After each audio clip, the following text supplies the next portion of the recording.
आप सभी का स्वागत है। उत्तर प्रदेश और देश में लगातार किसानों ने सरकार के खिलाफ प्रदर्शन शुरू कर दिया है। आज किसानों के साथ विपक्ष भी उनको समर्थन दे रहा है और किसान कृषि कानूनों को वापस कराकर ही दम लेने की बात कर रहे हैं।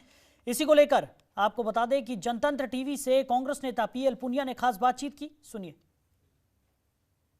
देश का अन्नदाता एक ओर प्रदर्शन कर रहा है, लेकिन दूसरी ओर बीजेपी भी अब देश के अन्नदाता के लिए सीधे तौर पर उनके सामने खड़ी है और साफ कह रही है कि इस बिल को वापस नहीं किया जाएगा और इसको जाकर गांव-गांव, जिले-जिले जाकर इस बिल को समझाया जाएगा और किसानों से ही किसानों का समर्थन मांगा जाएगा। हमारे इस पूरे मुद्दे पर बात करने हमारे साथ हैं पीएल पुनिया जी, कांग्रेस के वरिष्ठ लीडर ने। सर, कैसे देखते हैं, एक तरफ देश का किसान आंदोलित है, लेकिन दूसरी तरफ बीजेपी कह रही कानून भी वापस नहीं लेंगे और जाके हम जनता को और पब्लिक के बीच में जाएंगे, इसको कृषि बिल को समझाएंगे। कैसे? दुर्भाग्य की बात है, एक तरफ किसान कह रहे हैं कि ये कानून तीनों काले कानून है, हमारा हित इसमें मारा जा रहा है, और दूसरी तरफ भारतीय जनता पार्टी कह रही है कि ये किसानों के हित में है, तीनों कानून किसानों के हित में है और वापस नहीं लेंगे।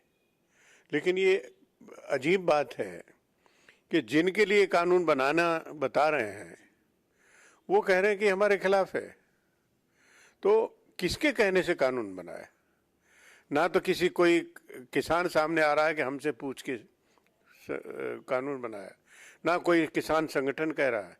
अब तो ये भी बात स्पष्ट हो गई कि आरएसएस से जुड़े हुए संगठन, जिसमें भारतीय किसान संघ और स्वदेशी जागरण मंच, उन्होंने भी कहा है जो कानून बना है वो सही नहीं है और एमएसपी की लीगल गारंटी दी जानी चाहिए।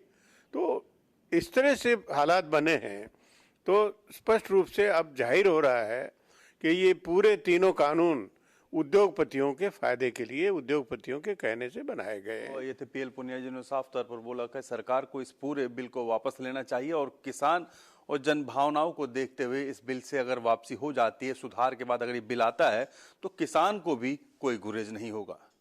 कैमरा अमरीश के साथ रामनुज भट्ट, जनतंत्र टीवी। खबरों के निष्पक्ष विश्लेषण के लिए सब्सक्राइब करें Jantantra TV and press the bell icon. Never miss any update.